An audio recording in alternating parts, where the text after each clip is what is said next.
अस्सलाम वालेकुम स्टूडेंट्स, कैसे हैं आप लोग। My name is Hina Shaukat और मैं हूं आपकी क्लास 9 की केमिस्ट्री की टीचर। और आज के इस लेक्चर में हम एक बहुत ही इंपॉर्टेंट डिस्कशन करने वाले हैं जो कि है relationship between substance and mole and relationship between mass and mole. So students, हमने अपने पिछले लेक्चर में डिस्कस किया मोल का कॉन्सेप्ट और एवोगैड्रोस नंबर्स को। आज के इस लेक्चर में हम डिस्कस करने वाले हैं कुछ रिलेशनशिप्स को, जिसमें सबसे पहले हम देखेंगे relationship between a substance and a mole. इसके लिए सबसे पहले हमें ये पता होना चाहिए कि व्हाट अ सब्सटेंस इज और फिर पता होना चाहिए व्हाट अ मोल इज। फिर ही तो हम इन दोनों चीजों में रिलेशन फाइंड कर सकेंगे। सो फॉर सब्सटेंस, जैसा कि हमने अपने टॉपिक नंबर 1.2 में पढ़ा कि मैटर इज एवरीथिंग अराउंड अस, और मैटर को क्लासिफाई करते हैं हम दो चीजों में। एक, अगर तो मैटर प्योर हो तो उसे हम कहेंगे सब्सटेंस, और अगर मैटर इम्प्योर हो तो वो होगा हमारे लिए mixture. So we can say that a piece of matter in its pure form is called as substance. और अगर बात करें हम मोल की, तो मोल एक क्वांटिटी है जो कि रिप्रेजेंट करती है कि किसी भी चीज के 1 ग्राम में कितने पार्टिकल्स हैं, और किसी भी चीज के 1 ग्राम में पार्टिकल्स होते हैं 6.02 इंटू 10⁻23, जो कि हुए उसके एवोगैड्रोस नंबर। अब अगर हम देखें सब्सटेंस को और उसका रिलेशन मोल के साथ, तो चूंकि substances could be of different types, तो मतलब हमारे रिलेशनशिप के जो प्रोसीजर और कॉलम्स आएंगे they are also going to be of different types. तो चलिए जल्दी से शुरू कर लेते हैं। अगर हम देखें एक सब्सटेंस की टाइप के बारे में, so everything around us, most of the things they are in pure form. और अगर हम उन प्योर चीजों की बात करें, so they are of two types. One is element and others are compounds. हमने अपने प्रीवियस लेक्चर में कंपाउंड्स और एलिमेंट्स दोनों के डिफरेंसेस, दोनों की सिमिलैरिटीज और दोनों के फॉर्मूलाज और एग्जांपल्स डिटेल में डिस्कस की हैं। So I am not going to repeat all those things again, लेकिन आपको बस इतना पता होना चाहिए कि एलिमेंट मतलब सेम टाइप ऑफ एटम्स और कंपाउंड मतलब डिफरेंट टाइप्स ऑफ एटम्स। और अगर हम कंपाउंड्स की बात करें तो हमारे पास दो तरह के कंपाउंड्स आते हैं। एक जो कि हो कोवेलेंट कंपाउंड्स, मतलब उनके अंदर शेयरिंग ऑफ इलेक्ट्रॉन्स चल रहा है, और दूसरे वो है आयोनिक कंपाउंड्स, मतलब जिसमें give and take of electron की वजह से कोई बॉन्ड वजूद में आया है। So if we talk about compound, so we can say that there are two classes of compounds. One could be covalent compounds and others are ionic compounds. So चूंकि अब हमें पता है कि हमारे पास सब्सटेंस क्लासिफाई हो गया है तीन मेन चीजों में, एलिमेंट, कोवेलेंट कंपाउंड और आयनिक कंपाउंड में, तो अब देखते हैं कि जब हम इनके मैसेस फाइंड करते हैं तो उनके मैसेस किन टर्म्स पे फाइंड किए जाते हैं। So if we find mass of an element, so it is always represented as atomic mass. मतलब जब भी हम किसी एलिमेंट का मास लेते हैं, एलिमेंट मतलब वो एलिमेंट जो कि अपने सिंगल एटॉमिक फॉर्म में एग्जिस्ट कर रहे हैं, जैसे कि कार्बन, तो उसके लिए जो टर्म यूज करते हैं उसको कहते हैं atomic mass. And students always remember, unit for atomic mass is AMU, मतलब एटॉमिक मास यूनिट। अब चूंकि एलिमेंट के लिए हम एटॉमिक मास यूनिट करते हैं यूज, तो कोवेलेंट कंपाउंड और आयनिक कंपाउंड्स, इनके लिए भी हम कोई टर्म यूज करेंगे। So covalent compounds basically they are molecules, इनके फॉर्मूलाज को हम मॉलिक्यूलर फॉर्मूलाज कहते हैं, तो इनके मैसेस को भी हम कहने वाले हैं मॉलिक्यूलर मास।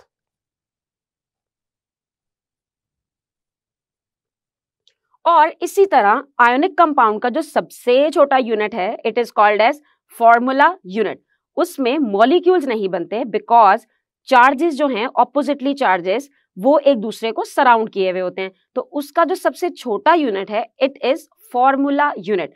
तो उसके मास को हम कैलकुलेट करने के लिए टर्म यूज करते हैं फॉर्मूला मास। सो हम कह सकते हैं कि mass of ionic compound would be represented in formula mass, and the unit for molecular mass is going to be AMU, and same unit for formula mass is going to be AMU। अब AMU तो एक ऐसा unit है जिसे हम अपनी daily life में जानते ही नहीं कि कैसे मेजर कर सकते हैं, तो इन्हीं मैसेज को हम रिप्रेजेंट कर सकते हैं ग्राम्स में। जी हाँ, ग्राम्स का यूनिट तो आपने सुना ही होगा। यूजुअली हम मैथ्स के लिए ग्राम्स या फिर किलोग्राम का यूनिट ही यूज करते हैं। सो अगर सेम मैसेज को हम एक्सप्रेस करते हैं इन द यूनिट ग्राम, तो इसका नाम थोड़ा सा चेंज हो जाएगा। जी हाँ, तो अभी देखते हैं, when these masses they are expressed in grams,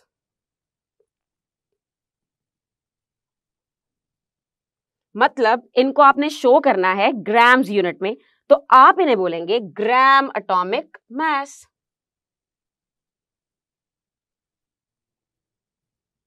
अब पहले था एटॉमिक मास, हम उसे ले रहे थे AMU में। अब आया हमारे पास ग्राम एटॉमिक मास, उसको हमने लिया ग्राम्स में। अगर एटॉमिक मास की जगह आया ग्राम एटॉमिक मास, तो मॉलिक्यूलर मास की जगह भी तो कोई नया नाम रिप्लेस होने वाला है। सो if we are going to express molecular mass in grams, yes, expressed in grams, I am going to use G only for grams because G is the symbol for grams. तो इसको हम कहेंगे ग्राम molecular mass.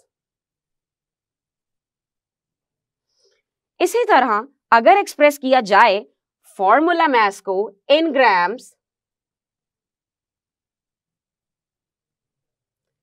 तो उसको हम कहेंगे gram formula mass.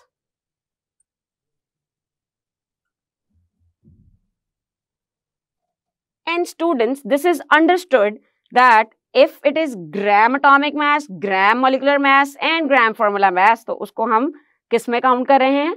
Unit ग्राम में। और इसी तरह अगर हम कैलकुलेट करते हैं मास इन 1 मोल, तो उसको हम कहते हैं उसका मोलर मास, जिसको हम ग्राम्स पर मोल में फाइंड करते हैं। अब हम देखते हैं कि 1 ग्राम एटॉमिक मास में आखिर पार्टिकल्स कितने हैं। जी हाँ, बेसिकली हम रिलेशन फाइंड कर रहे हैं सब्सटेंस का मोल के साथ, तो हमें ये पता होना चाहिए कि अब इसमें पार्टिकल्स का रिलेशन कैसे आएगा। तो अगर ग्राम एटॉमिक मास की बात करें, तो 1 ग्राम एटॉमिक मास में हमारे पास होते हैं एवोगैड्रोस नंबर्स। जी हाँ, यानी कि 6.02 इंटू 10 पावर 23। लेकिन चूंकि हम यहां बात कर रहे हैं एटॉमिक मास की और एलिमेंट की, तो इसका यह मतलब हुआ कि 6.02 इंटू 10 पावर 23 एटम्स होने वाले हैं। और same gram molecular mass, it is going to contain 6.02 into 10 power 23. What? Are you going to write atoms again? चूंकि यहां बात हो रही है मॉलिक्यूलर मास की, कोवेलेंट कंपाउंड्स की, यानी कि मॉलिक्यूल्स की, तो हम यहां लिखेंगे molecules. And same, you have to just repeat the things for the ionic. So, gram formula mass, it is going to contain 6.02 into 10 power 23 formula units.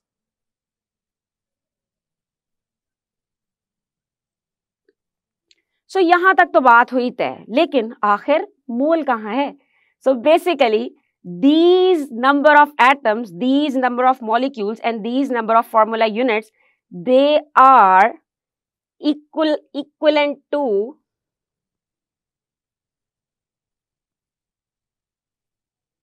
1 mole. So same 6.02 into 10 power 23 molecules, they are going to be equal to 1 mole.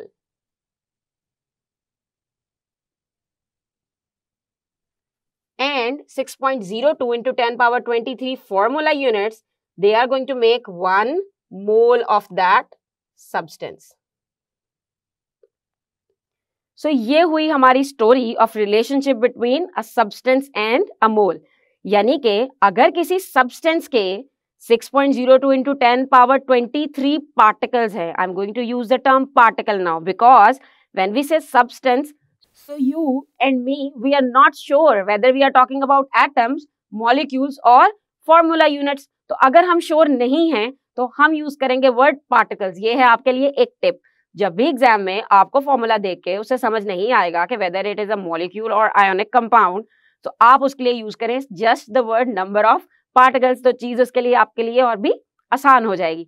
अब हम देखते हैं relationship between mass and mole, और उसके लिए हम अभी देखते हैं कि हम कौन सा फॉर्मूला इस्तेमाल कर सकते हैं। सो स्टूडेंट्स, हमने अभी डिस्कस किया what is the relationship between substance and mole, और अब हम देखेंगे कि what is the relationship between mass and mole. जी हाँ, mass and mole. And when we say mass, तो केमिस्ट्री में मास दो तरह से हो सकता है, या तो फिर वो कोई भी मास ऑफ सब्सटेंस और या फिर molar mass of that substance. जी हाँ, मोलर मास जो सब्सटेंस का है वो आप कैलकुलेट करते हैं उसके फॉर्मूले की मदद से, लेकिन जो मास ऑफ द सब्सटेंस है वो आप वेइंग बैलेंस या इस तरह की किसी भी चीज पे उसको कर सकते हैं। अब अगर हम देखें रिलेशनशिप की तरफ, तो this formula is describing relationship between both masses to the mole. So we can say number of moles is equal to known mass of substance, it could be unknown sometimes as well, divided by molar mass of substance. Or known mass of substance, it is always taken as grams, और अगर हम बात करें molar mass of substance की, तो इसके लिए unit use करते हैं ग्राम्स पर मोल। जी हाँ, इसको लिखने का एक और तरीका भी है, ग्राम्स, मोल एंड -1। ये दोनों चीजें शो करती हैं कि this is molar mass of that particular substance. And remember this thing always. When I say the word substance, so it could be either element or compound. Maybe molecular compound or ionic compound means having some formula units. अब सवाल ये पैदा होता है कि हमारे पास formula तो आ गया, और इस फॉर्मूले में हमारे पास हैं तीन चीजें, number of moles, mass of substance and molar mass. अगर हमारे पास कोई सी भी दो वैल्यूज मौजूद हों, so we can easily calculate the third one. Yes, अब आप कहेंगे यहाँ तो सिर्फ नंबर ऑफ मोल्स ही कैलकुलेट हो रहे हैं। सो स्टूडेंट्स, आपको केमिस्ट्री के लिए भी रीअरेंजिंग ऑफ फॉर्मूले का कॉन्सेप्ट बहुत स्ट्रांग रखना पड़ेगा। मतलब एक फॉर्मूले में किसी भी चीज को फाइंड करना हो तो उसको एक साइड पे अलग से किस तरह निकालते हैं। फॉर एग्जाम्पल, हमें किसी क्वेश्चन में नंबर ऑफ मोल्स और मोलर मास गिवन है, लेकिन we have to calculate known mass of this substance which is unknown to us. तो हम क्या करेंगे, इसको सब्जेक्ट बनाएंगे, मतलब इसको हमें फाइंड करना है तो हम इसको इक्वल के एक साइड पे रखेंगे। So what we can do is this molar mass is dividing over here, so we are gonna take it to the other side of the equal, और ये क्या हो जाएगा, मल्टीप्लाई। जी हाँ, अभी देखते हैं, अगर हमने फाइंड करना है known mass of substance, so it would be equal to number of moles multiply by molar mass. I'm just writing molar mass here. Molar mass मतलब molar mass of that substance. और अगर इसी बड़े से formula को हम थोड़ा shortcut way में लिखें तो हम mass को शो करते हैं स्मॉल m के साथ, नंबर ऑफ मोल्स के लिए जो हम यूज करते हैं इट्स स्मॉल n, और molar mass is represented by capital M। इसी तरह अगर आपको नोन मास और नंबर ऑफ मोल्स गिवन हो and you have to calculate molar mass of a substance, मतलब आपको सब्सटेंस का नाम तक नहीं पता, you don't know the formula but you know the number of moles and known mass, so you can calculate its molar mass. वो कैसे करेंगे वो भी देख लेते हैं। सो simple, you will rearrange the formula. So molar mass would be equal to, अब ये molar mass इस तरफ जाएगा तो number of moles opposite side पे, known mass of substance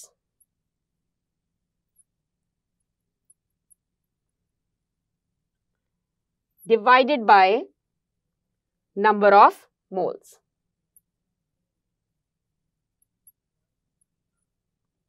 सो ये तो हुई हमारी कैलकुलेशंस। अगर हमें कोई भी क्वेश्चन इस किस्म का आएगा जिसमें हमें दो वैल्यूज गिवन हो और तीसरी फाइंड करनी हो, तो we can easily use this formula.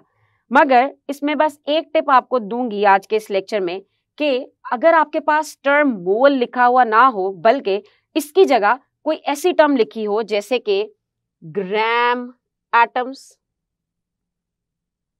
या फिर ग्राम मॉलिक्यूल्स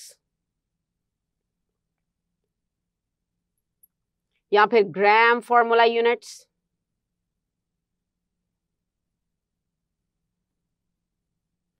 तो उसका मतलब भी एक मोल ही होगा। सो ये दो टर्म्स आपस में इंटरचेंजेबल हैं, जिनको समटाइम्स एक दूसरे की जगह इस्तेमाल किया जा सकता है। अब इस कंफ्यूजन और इस फॉर्मूले की एप्लीकेशन को समझने के लिए हम सॉल्व करते हैं अपनी एक example. So students, let's solve example number 1.4। Statement says that calculate the gram molecule number of moles in 40 gram of H3PO4 which is phosphoric acid. This is the formula for phosphoric acid. मतलब हमें calculate करने हैं ग्राम molecules, और ग्राम molecules को हम number of moles भी कह सकते हैं। तो इनडायरेक्टली हमें कैलकुलेट करने हैं नंबर ऑफ मोल्स। तो उसके लिए हमें पता है formula of number of moles and we know that उस फॉर्मूला के हैं दो कंपोनेंट्स। अभी हम देखेंगे कि गिवन वैल्यूज को उस फॉर्मूले में पुट करके हम अपनी रिक्वायर्ड वैल्यू कैसे फाइंड कर सकते हैं। सो सबसे पहले देख लेते हैं कि क्वेश्चन के अंदर कौन सी वैल्यू गिवन है। As you can see that they have told us 40 gram. So gram is the unit for mass, तो ये होगा हमारा given mass. So given mass of H3PO4 is 40 grams। अब गिवन मास के साथ साथ हमें चाहिए उसी का मोलर मास। मोलर मास यानी कि molecular mass but represented in grams पर मोल। सो उसके लिए हमें कैलकुलेट करना है इसका मॉलिक्यूलर मास। सो मॉलिक्यूलर मास कैलकुलेट करने का फॉर्मूला हमने अपने पिछले लेक्चर्स में सीखा है, लेकिन आपकी आसानी के लिए एक दफा इसको दोबारा रिपीट कर लेते हैं। So if you have to calculate molecular mass, तो उसके लिए आपको पता करना होता है कि कितने टाइप्स ऑफ एटम्स हैं और उनका नंबर क्या है। यानी कि for this phosphoric acid we have 3 atoms of hydrogen plus 1 atom of phosphorus plus 4 atoms of oxygen. और उसके बाद हमें वैल्यूज पुट करनी है इनके एटॉमिक मैसेस की, जो कि हैं 1 for hydrogen, 31 for phosphorus and 16 for oxygen. और उसके बाद सिंपल मैथ्स के रूल्स के अकॉर्डिंग हम इसका मॉलिक्यूलर मास फाइंड कर सकते हैं। At the end the molecular mass of phosphoric acid is 98 AMU। Now this is molecular mass, but when you will represent it as molar mass, तो हम इसका यूनिट लिखेंगे ग्राम्स पर मोल। तो अब इसको हम अपने सॉल्यूशन में लिखते हैं। Remember, you don't need to do this part in your exam. So molar mass of H3PO4 is, as we have calculated, 98 grams per mole. We can represent per mole by putting this -1 sign in the power position. Now we have to look into the formula. So formula says that gram molecules or number of moles. So we can say gram molecules or number of moles. They are equal to, now we have to write our formula. Mass of the substance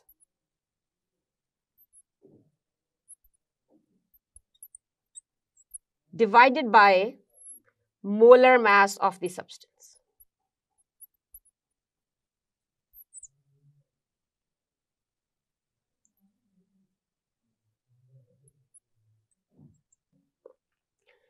After writing the formula, we can put values in this formula. So the mass of the substance is 40 grams, which is the known mass, which is given in our question. So we can write 40 over here, and molar mass is 98. And by dividing these two values, we will have our number of moles. और अगर हम इन दोनों को divide करते हैं, तो we will get answer 0.408. So this is going to be our answer to this question. Means in 40 gram of phosphoric acid, we have 0.408 number of moles. So students, आज के इस लेक्चर में हमने देखा कि what is the relationship between substance and mole and what is the relation between mass and mole.